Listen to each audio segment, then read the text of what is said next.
Hey guys, I'm Gabby. Welcome to my channel. If you're new, thank you so much for stopping by. Hopefully by the end of this video you'll subscribe or like the video and share it. And if you are returning, thank you so much for coming back. I have been gone for a little bit because I just needed some time off. I was really busy with school and with life in general. So I just needed some me time, and that's actually what this video is about: self-love and mental health, because it is so important to find things that make you feel special and find things that help you grow and help you just maintain healthy completely, mind, body, and soul. So let's get right into it. And although these things work for me, they may not work for you. I'm gonna be honest. But that does not mean give up. That does not mean be defeated. Please remain encouraged. Please continue to look for things that make you feel special and that help you grow as a person. Okay, so my number one thing about mental health and self-love for me is God. And I am not ashamed to say that. He is my everything. He is the one who wakes me up in the morning, who allows me to breathe and to walk and to move. And because he is my everything, he helps me maintain a high self-confidence in myself, a high self-esteem. And my relationship with him is what has made me grow as a person each and every day. So that's my number one. Okay, so my number two is my diary. I've had a diary since I was probably in middle school, and I've had two actually. My first one is just a little composition notebook with some stickers on it, and my second one is this notebook that says "Make It Count." My friend actually gave it to me as a graduation gift. Whatever it is, I like to write things down, even if they're not like that important. Even if it was just my overall day, I'll write it down because I think it's a good way to remember things and a good way to keep yourself in check about how things went during your day and how you actually felt about them. Many times we go through our day and we can put on a fake face of looking happy or feeling a certain way because someone else is watching. But in reality, when we're alone, we can honestly reflect on those moments and be real with ourselves about how we actually felt and how situations actually ran out and how we think things happened. So to write things down, it just lets you release a lot of stress and a lot of pressure that you may have. And I actually have a piece that I want to read to you. I have read my diary to a friend before, but I have not read it like this to a real audience. So I hope you can take it and interpret it in your own way. This is a submission from December 31st, 2016, so the last day of the year. And it's just a few concepts that I left behind. So number one, feelings of inadequacy. Time and time again, I have proved to myself that I am more than enough. Number two, comparing myself to others. It's not worth my time, my money, my brain cells. Everyone was created to love each other and complete their own purpose. Me going after another person's purpose will not help me achieve my own. Number three, trying to make something out of nothing. I found myself many times trying to find the one. You cannot make anyone change, nor can you make a relationship where it is obviously not happening. For a while, I was so stuck in this concept of, oh, I need to find the one. That's not God's plan, and I think I missed that for a very long time in my life. Even though I'm only 20 years old, I've learned so much about waiting for things to happen and just breathing and letting things be, and letting things go. So consider that if you are struggling with something, struggling to let something go, struggling with having control over everything, just try to think it through and realize exactly what you're doing and let it go. Number 4, holding yourself back. Go explore the opportunities. Take time to have fun. Learn as much as you can. Be you. Be fearless. Number 5, doing things for the benefit of others. I don't mean stop being kind and polite. I mean do it for you. This health journey that you're on is for you.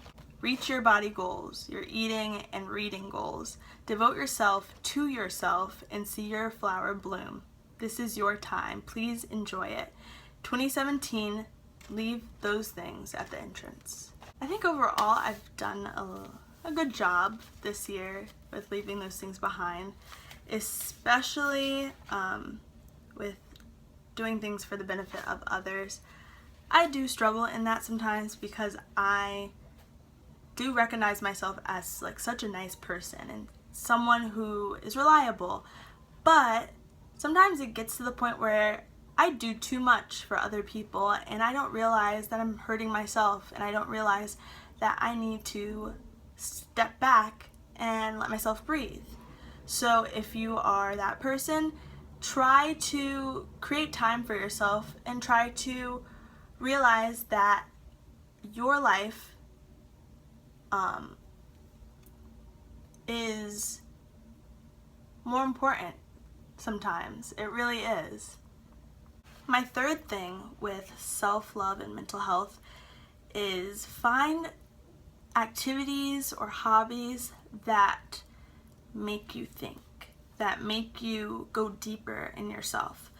So for me, it is poetry. From a young age, I was introduced to poetry in class and in school, and I really gravitated to it because it just made me feel so like creative and artistic. And since then, I have incorporated it into my life even more. I've looked for different books and different poets that inspire me and that make me think. So, for instance, Maya Angelou, her poetry is just so special because of the way she talks about being a powerful woman. She's like so fearless with what she's saying. She has no shame about it. She's not afraid to say it, and it encourages me to be stronger, to go further, and to think a little bit deeper. Other poets that I have read include Rupi Kaur, Milk and Honey. This is powerful. Like, her poetry is so beautiful. The book has 4 sections: the hurting, the loving, the breaking, the healing. And I love this because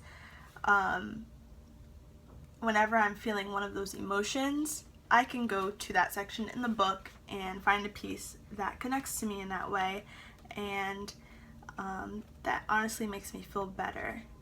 It makes me feel like someone else feels the same way, or someone else has felt the same way and got better from it. Another poet, should I say, is Nayyirah Waheed, the book Salt.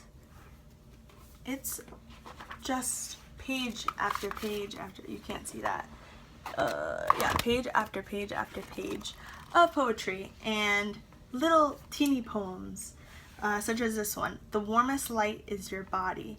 Like, I love that. So that's a good investment as well.